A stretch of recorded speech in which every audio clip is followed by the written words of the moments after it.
Hello વિદ્યાર્થી મિત્રો, તો કેમ છો? મજામાં? તો BAMS અને BHMS એટલે કે આયુર્વેદિક અને હોમિયોપેથિક માટે સેકન્ડ રાઉન્ડનું ચોઇસ ફિલિંગ શરૂ થઈ ગયું છે. તો સૌપ્રથમ તો આપણે તેની એડવર્ટાઇઝમેન્ટ જોઈશું, એટલે કે કઈ તારીખથી કઈ તારીખ સુધી ચોઇસ ફિલિંગ તમે કરી શકશો. પછીની પ્રોસેસ અને જે ગાઈડન્સ છે એ મેં પ્રથમ રાઉન્ડમાં સમજાવ્યું હતું, તો મેડિકલના પ્લેલિસ્ટમાં જઈ અને તે વિડીયોમાં તમે જોઈ શકો છો. પછી આપણે ન્યૂલી એડેડ સીટ BAMS એટલે કે BAMSમાં ટોટલ 4 કોલેજ નવી એડ થઈ છે, તેની સીટની વાત કરીશું.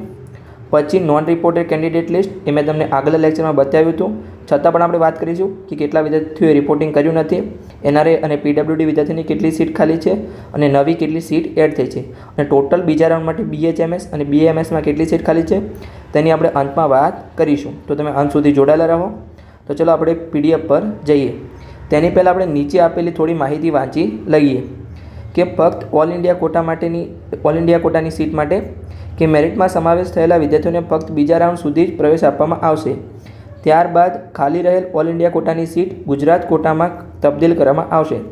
એટલે કે તમારો મેરિટમાં 15% ઓલ ઇન્ડિયા કોટામાં સમાવેશ થયો છે તો તમારે બીજા રાઉન્ડ સુધી પ્રવેશ આપવામાં આવશે. જો તમે બીજા રાઉન્ડ સુધી ઓલ ઇન્ડિયા કોટામાં પ્રવેશ નહીં લો અને જો ઓલ ઇન્ડિયા કોટાની સીટ ખાલી રહેશે તો સ્ટેટ કોટા એટલે કે ગુજરાતના વિદ્યાર્થીઓ માટે એને એડમિશન આપવામાં આવશે ગુજરાત કોટામાં. સમજણ પડી ગઈ? તો ચલો આપણે હવે PDF પર જોઈએ અને સૌપ્રથમ તારીખ જોઈએ અને પછી જોઈએ કે કેટલી સીટ ખાલી છે. તો સૌપ્રથમ અહીંયા આપણે બીજા રાઉન્ડની ઓનલાઈન ચોઇસ ફિલિંગ માટેની જાહેરાત એટલે કે BAMS અને BHMS કોર્સીસ માટે આયુર્વેદિક અને હોમિયોપેથિક માટે કઈ તારીખથી કઈ તારીખ સુધી તમે ચોઇસ ફિલિંગ કરી શકો છો તેની વાત કરવાના છીએ. તો આપણે ચલો તારીખ જોઈ લઈએ. તો સૌપ્રથમ બીજા રાઉન્ડની ચોઇસ ફિલિંગ છે એ તમે 28/9/2024 એટલે કે 28 સપ્ટેમ્બરથી લઈને 3/10/2024માં બપોરે 12 કલાક સુધી એટલે કે 3 ઓક્ટોબર સુધી તમે ચોઇસ ફિલિંગ કરી શકશો.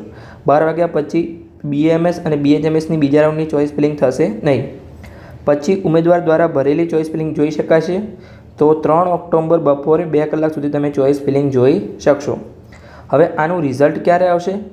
તો 3 તારીખે સાંજે પણ આવી શકે છે અને 4 તારીખે સાંજે પણ આવી શકે છે. આનું કોઈ નક્કી નથી, કેમ કે MBBSમાં પ્રથમ રાઉન્ડનું એ જ દિવસે સાંજે આવી ગયું હતું જ્યારે ચોઇસ ફિલિંગ પૂરી થઈ ત્યારે, અને બીજા રાઉન્ડમાં બીજી તારીખે આવ્યું હતું. તો 3 અથવા 4 તારીખે છેલ્લે મિનિમમ આવી જશે. આ મારો અંદાજ છે, કોઈ પરફેક્ટ તારીખ નથી આપેલી અહીંયા વેબસાઇટ પર.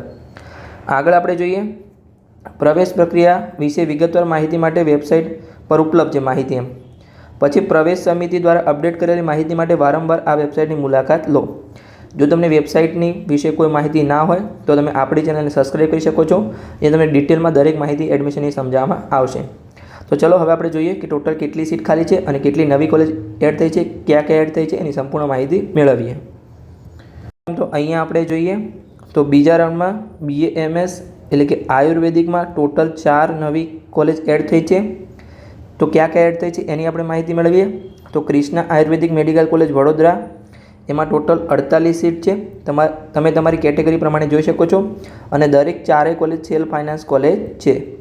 આગળ આપણે જોઈએ ડલિયા આયુર્વેદિક કોલેજ જે ખેડા જિલ્લામાં આવેલી છે, તાલુકો ખેડા, ગુજરાત, એમાં ટોટલ 100 સીટ છે. પછી ડૉક્ટર સુભાષ આયુર્વેદિક રિસર્ચ ઇન્સ્ટિટ્યૂટ જે જૂનાગઢમાં આવેલી છે, એમાં ટોટલ 60 સીટ નવી ખુલી છે. પછી PP Savani college and hospital જે સુરતમાં આવેલી છે, માંગરોળ, તેમાં ટોટલ 100 સીટ છે. એમ કરીને ટોટલ 308 નવી સીટ એડ થઈ છે આયુર્વેદિકમાં. હવે આપણે જોઈએ કે કેટલી સીટ ખાલી છે, અહીં આપણે માહિતી મેળવીએ. તો જો હું તમને સમજાવું છું તો સૌપ્રથમ નોન રિપોર્ટિંગ વિદ્યાર્થીઓ, તો જેને પ્રથમ રાઉન્ડમાં એડમિશન મળ્યું હતું અને એમને ફી ભરી નથી અથવા રિપોર્ટિંગ કરાવ્યું નથી, એવા ટોટલ 2409 વિદ્યાર્થીઓ છે. પછી રિપોર્ટિંગ કરાવી હોય એવા વિદ્યાર્થીઓની સંખ્યા 3797 છે. પછી સીટ કેટલી ખાલી છે? તો ટોટલ પહેલાં 1500 સીટ ખાલી હતી અને હવે બીજી 308 એડ થઈ, તો 1800 પ્લસ સીટ ખાલી છે એવું તમે કહી શકો છો. અને હજુ આમાં જે વિદ્યાર્થીઓ રિપોર્ટિંગ કરાવ્યું છે એમાં પણ જેને MBBS અને BDSમાં સેકન્ડ રાઉન્ડમાં એડમિશન મળ્યું હશે એ કેન્સલ કરાવશે, એટલે એમાં પણ સીટ ખાલી થઈ શકે છે. તો હાલ તમે એપ્રોક્સ કહી શકો છો કે કેટલી સીટ ખાલી છે એની આપણે વાત કરીએ. તો BAMS અને BHMS માટે સેકન્ડ રાઉન્ડ માટે કેટલી સીટ ખાલી છે? તો આ નોન રિપોર્ટિંગ એટલે કે એડમિશન મળ્યું છે અને રિપોર્ટિંગ કરાવ્યું નથી એવા 2409 વિદ્યાર્થીઓ, અને બીજી 1800 સીટ ખાલી છે, એટલે ટોટલ 4200 પ્લસ સીટ ખાલી છે 8000માંથી. એટલે તમે કહી શકો છો કે 50થી 55થી 60% સીટ હજુ ખાલી છે, કેમ કે હજુ આમાંથી પણ રિપોર્ટિંગવાળા વિદ્યાર્થીઓ પણ હજુ એડમિશન 30 તારીખ સુધી કેન્સલ કરાવી શકે છે. તો તમારે કોઈ ટેન્શન લેવાની જરૂર નથી, તમને હજુ પણ એડમિશન મળશે. 55થી 60% સીટ ખાલી છે. કોઈ પણ એમ કહેતું હોય કે એડમિશન નહીં મળે તો તમને 100% એડમિશન મળશે, તમારા સારા માર્ક્સ હશે તો. તો ચલો અહીંયા વિડીયો પૂરો થાય છે. જો વિડીયો સારો લાગ્યો હોય તો ચેનલને સબસ્ક્રાઈબ કરી શકો છો અને તમે તમારા મિત્રો સાથે વિડીયોને શેર પણ કરી શકો છો.